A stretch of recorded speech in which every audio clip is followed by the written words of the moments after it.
Meu nome é Marta e eu vou ministrar a aula sobre elaboração e atualização de protocolos clínicos e diretrizes terapêuticas no Ministério da Saúde. Eu declaro não possuir conflito de interesse com o tema.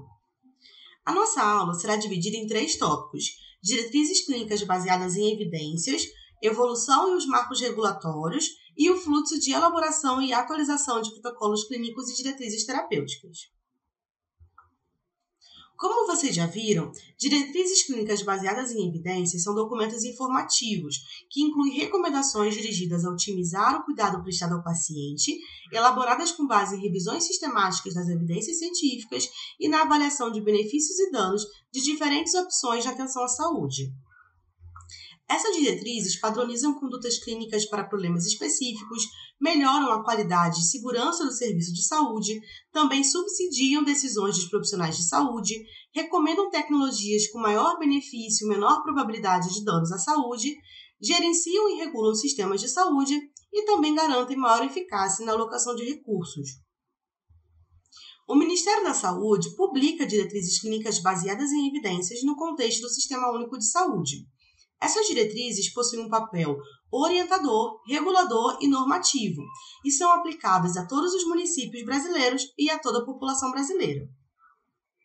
A Comissão Nacional de Incorporação de Tecnologias no SUS, a CONITEC, tem o papel de assessorar o Ministério da Saúde na elaboração de 4 tipos de diretrizes clínicas baseadas em evidências, que são os protocolos clínicos e diretrizes terapêuticas, os PCDT, as diretrizes diagnósticas e terapêuticas, DDT, os protocolos de uso e as diretrizes nacionais ou diretrizes brasileiras. O Ministério da Saúde também publica outros tipos de diretrizes que não são elaboradas pela CONITEC e que não são necessariamente baseadas em evidências, porque também consideram a opinião de especialistas. Alguns exemplos dessas publicações são os cadernos de atenção primária, caderno de atenção básica, o guia de vigilância epidemiológica, manuais, cartilhas e normas técnicas. Falando então sobre os 4 tipos de diretrizes clínicas baseadas em evidências que são elaborados pela CONITEC, nós temos o primeiro, que é o PCDT, cuja definição é dada pela Lei nº 12.401 de 2011. Então, PCDTs são documentos que estabelecem critérios para o diagnóstico da doença ou do agravo à saúde, também o tratamento preconizado com os medicamentos e demais produtos apropriados quando couber, as posologias recomendadas, os mecanismos de controle clínico e o acompanhamento e a verificação dos resultados terapêuticos a serem seguidos pelos gestores do SUS. Os PCDTs são um instrumento de apoio fundamental na disponibilização de medicamentos e procedimentos e também de auxílio aos gestores. Eles trazem informação técnica baseada na melhor evidência disponível, também critérios para o diagnóstico da doença, o algoritmo de tratamento, incluindo os medicamentos e suas doses adequadas, e informações sobre efetividade e ocorrência de efeitos adversos para o monitoramento clínico. Já as diretrizes diagnósticas e terapêuticas são documentos baseados em evidência científica que visam nortear as melhores condutas na área da oncologia. Devido ao sistema diferenciado de financiamento dos procedimentos e tratamentos em oncologias no SUS, as DDTs não se restringem às tecnologias incorporadas no SUS, mas ao que pode ser oferecido a esse paciente. Protocolos de uso são documentos normativos de escopo mais estrito que estabelecem critérios, parâmetros e padrões para a utilização de uma tecnologia específica em determinada doença ou condição. E, por fim, as diretrizes nacionais ou diretrizes brasileiras são documentos norteadores das melhores práticas a serem seguidas por profissionais de saúde e gestores, sejam eles do setor público ou privado em saúde. Como vimos, esses 4 tipos de diretrizes clínicas baseadas em evidências são elaboradas pela CONITEC, especificamente por sua Secretaria Executiva, que é o Departamento de Gestão e Incorporação de Tecnologias e Inovação em Saúde, o DGITS. O DGITS possui uma coordenação que acompanha o desenvolvimento dessas diretrizes, que é a Coordenação de Gestão de Protocolos Clínicos e Diretrizes Terapêuticas, a CPCDT. Até março de 2022, foram publicadas 173 diretrizes clínicas, que incluem 121 protocolos clínicos e diretrizes terapêuticas, 15 diretrizes diagnósticas e terapêuticas, 19 diretrizes nacionais ou brasileiras, 15 protocolos de uso e 3 linhas de cuidado. Aqui vocês podem ver uma figura que mostra a evolução da publicação dessas diretrizes a cada ano, iniciando em 2001, quando as primeiras foram publicadas, até março de 2022. As barras em azul indicam o número de diretrizes novas publicadas. Já as barras em laranja indicam o número de diretrizes atualizadas publicadas. Agora falaremos um pouco sobre a evolução e os marcos regulatórios. Aqui vocês podem ver uma linha do tempo, desde 2001, quando os primeiros PCDTs foram publicados, até 2021. Nós falaremos um pouco mais sobre esses marcos a partir de agora. Bem, como eu disse, em 2001 foram publicados os primeiros protocolos clínicos e diretrizes terapêuticas pelo Ministério da Saúde. À época, esses documentos eram voltados para a regulação de acesso aos medicamentos excepcionais, que hoje são chamados de medicamentos do componente especializado da assistência farmacêutica. Seu principal objetivo era estabelecer critérios para a disponibilização desses medicamentos. Já em 2009, foi publicada a Portaria SAIS número 375. Essa portaria instituiu um roteiro com as informações mínimas para a elaboração de PCDTs no âmbito da, então, Secretaria de Atenção à Saúde, que era responsável pela elaboração desses documentos.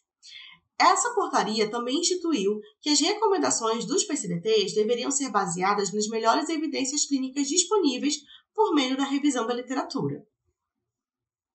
Em 2011, 3 marcos legais foram publicados. A Lei nº 12.401, que criou a Conitec, também o Decreto nº 7.646, que definiu que a constituição e alteração de PCDTs passaria a ser responsabilidade da Conitec, e o Decreto nº 7.508, que definiu que os PCDTs deveriam ser atualizados a cada 2 anos. Então, a partir de 2001, iniciou-se um processo de transição da responsabilidade de elaboração de PCDTs, que era da antiga Secretaria de Atenção à Saúde, para a Conitec. Em 2012, foi publicada a Portaria GM número 2009, que instituiu a Subcomissão Técnica de Avaliação de Protocolos Clínicos e Diretrizes Terapêuticas. A Subcomissão Técnica de Avaliação de PCDTs possui representantes de 6 áreas do Ministério da Saúde, do Departamento de Gestão e Incorporação de Tecnologias e Inovação em Saúde, o DGITS, do Departamento de Ciência e Tecnologia, o DCIT, do Departamento de Assistência Farmacêutica e Insumos Estratégicos, o DAF, também da Secretaria de Atenção Primária à Saúde, a SAPES, a Secretaria de Atenção Especializada à Saúde, a SAES, e a Secretaria de Vigilância em Saúde, a SBS. As atribuições dessa subcomissão são a definição de novos temas de PCDTs, a delimitação do escopo desses documentos, também o acompanhamento da sua elaboração, a avaliação das recomendações propostas e das evidências científicas que são apresentadas e a revisão periódica dos PCDTs vigentes. Em 2015, tivemos outra publicação, desta vez a Portaria SCT número 27. Essa portaria aprovou o fluxo de trabalho para a elaboração e atualização de PCDTs no âmbito da Conitec. Falaremos um pouco mais desse fluxo no próximo tópico. Além desse fluxo, a Portaria SCT número 27 definiu 2 figuras muito importantes no processo de desenvolvimento dessas diretrizes, que são o Comitê Gestor e o Grupo Elaborador. O grupo elaborador é composto por metodologistas e também especialistas, que ficarão responsáveis pela síntese das evidências e também pela redação da diretriz. Já o comitê gestor é um grupo que acompanhará esse processo e é formado por representantes de 4 grupos. Do grupo da área demandante do Ministério da Saúde, também da Subcomissão Técnica de Avaliação de PCDT, da Secretaria Executiva da Conitec, especificamente da Coordenação de Gestão de Protocolos Clínicos e Diretrizes Terapêuticas, e do Grupo Elaborador do PCDT. Em 2016, tivemos a publicação de 2 documentos que norteiam a metodologia de atualização e elaboração dos PCDTs. Esses documentos são as diretrizes metodológicas, elaboração de diretrizes clínicas e o guia de elaboração de escopo para protocolos clínicos e diretrizes terapêuticas. Esses 2 documentos estão disponíveis no site da Conitec. Já em 2018, tivemos a ampliação das reuniões de escopo e o início da participação social mais ampliada. A reunião de escopo é um momento para a delimitação do escopo dos PCDTs, e a partir de então tornou-se obrigatória para todos os PCDTs em elaboração ou atualização. Também é possível realizar uma enquete para a delimitação final desse escopo. Na reunião de escopo, participam todos os atores interessados, que incluem áreas técnicas do Ministério da Saúde, representantes de sociedades médicas e de associações de pacientes, e falaremos um pouco melhor sobre ela no próximo tópico. Além disso, como todos os documentos são, depois, encaminhados para a consulta pública, eles ficam disponíveis para receber contribuições da sociedade. E, desde 2018, o número dessas contribuições vem aumentando, indicando uma maior participação de toda a sociedade no desenvolvimento dessas diretrizes. Em 2020, foi pensado um novo formato de PCDT, que é o PCDT resumido, que é um formato concomitante ao PCDT tradicional. A intenção desse formato resumido é permitir uma maior disseminação das informações, facilitando a consulta às informações principais do PCDT pelos profissionais de saúde. Em 2021, tivemos a instituição da fase de pré-escopo como obrigatória. A fase de pré-escopo são reuniões para alinhamento inicial entre o grupo elaborador e as áreas técnicas do Ministério da Saúde. Também em 2021, tivemos uma ampliação importante dos núcleos de avaliação de tecnologias em saúde que são parceiros do DGITS para o desenvolvimento de diretrizes clínicas. Isso só foi possível devido ao processo de tutoria em conjunto com o Hospital Moinhos de Vento. Agora falaremos um pouco mais sobre o fluxo de elaboração e atualização de PCDT. Aqui vocês podem ver uma figura que mostra todas as etapas desse processo. E nós falaremos um pouco mais de cada uma dessas etapas a partir de agora. Bom, o desenvolvimento de PCDT se inicia com o recebimento da demanda, seja para sua elaboração ou atualização. Essa demanda pode vir de 3 vias diferentes. Inicialmente, quando há uma decisão de incorporação de tecnologias após uma recomendação da Conitec, em que é necessária a elaboração de uma diretriz para nortear o seu uso. Nesse momento, nós consideramos, então, que a demanda pela elaboração desse PCDT vem da Conitec. Outra possibilidade de demanda é quando nós somos solicitados a atualizar o documento ou elaborar um novo documento por uma das áreas técnicas do Ministério da Saúde. E, por fim, há a necessidade de atualização de um documento devido ao seu tempo de publicação, uma vez que o decreto número 7.508 define que os PCDTs precisam ser atualizados a cada 2 anos. Após recebermos a demanda pela elaboração ou atualização de um PCDT, passamos então para a fase de pré-escopo. Nessa fase, é realizado um levantamento das principais dúvidas clínicas relacionadas a essa condição de saúde. Além disso, também é feito um mapeamento das tecnologias que já estão disponibilizadas no SUS para o tratamento ou diagnóstico dessa condição e também para as tecnologias que não estão disponibilizadas no SUS. Em paralelo, é feito um mapeamento dos possíveis especialistas que poderão nos auxiliar na elaboração desse PCDT. Após todo esse levantamento, é feito um alinhamento com as áreas técnicas para entender a perspectiva delas em relação ao documento.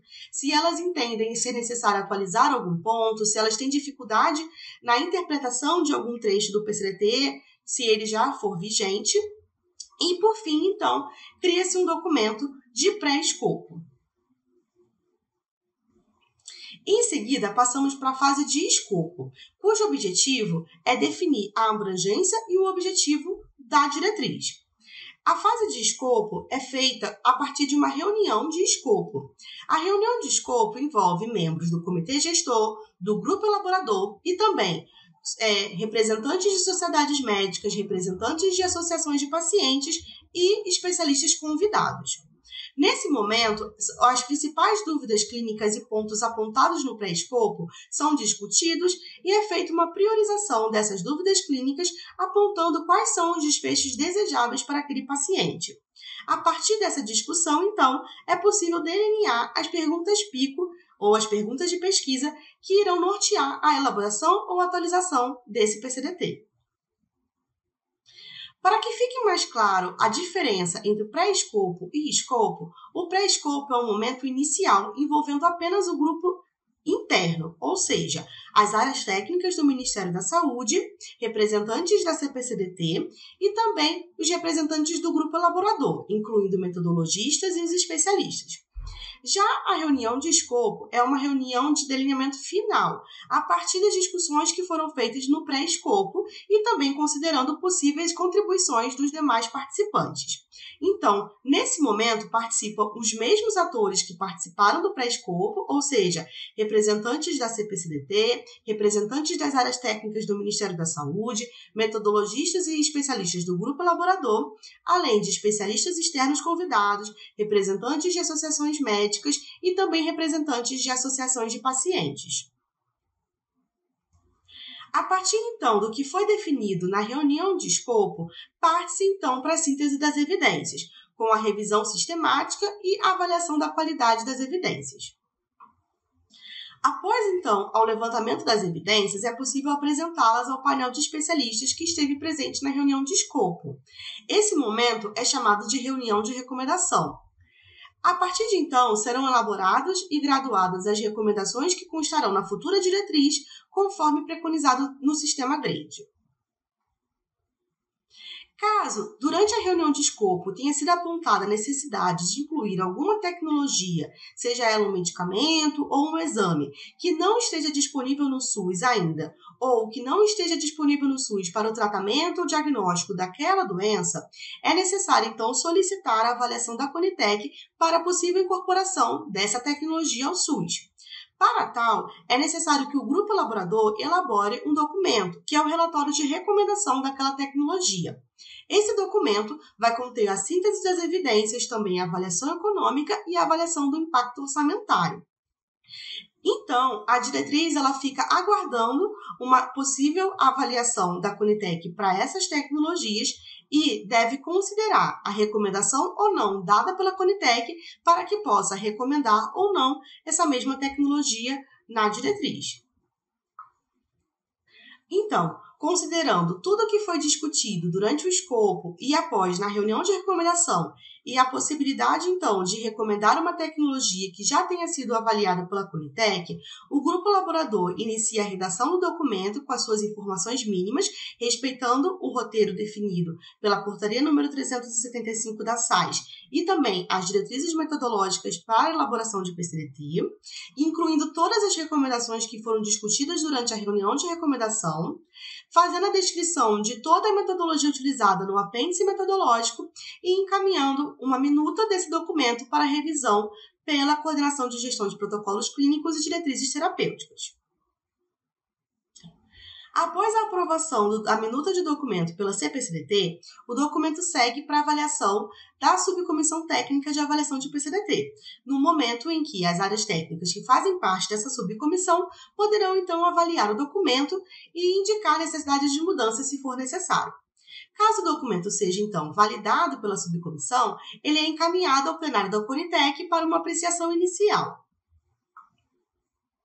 Após a apreciação pela Conitec, caso o documento seja aprovado, ele segue então para a consulta pública. A consulta pública é um momento em que o documento é disponibilizado para receber contribuições da sociedade por 20 dias ou, excepcionalmente, por 10 dias. Após, então, esse período, a consulta pública é finalizada e um compilado dessas contribuições é encaminhado ao grupo elaborador, incluindo os possíveis documentos anexos que as pessoas que contribuíram podem encaminhar. O grupo, então, precisa ler e avaliar todas essas contribuições e, caso entenda a necessidade de fazer algum ajuste nesse documento, deve fazê-lo e retornar o documento à CPCDT. Então, o documento ajustado e validado é, então, apreciado novamente pelo plenário da Conitec. Caso seja, então, aprovado, ele é encaminhado ao Ministério da Saúde para publicação no Diário Oficial da União. E, após a sua publicação, é possível iniciar a sua disseminação e implementação. E era isso. Muito obrigada!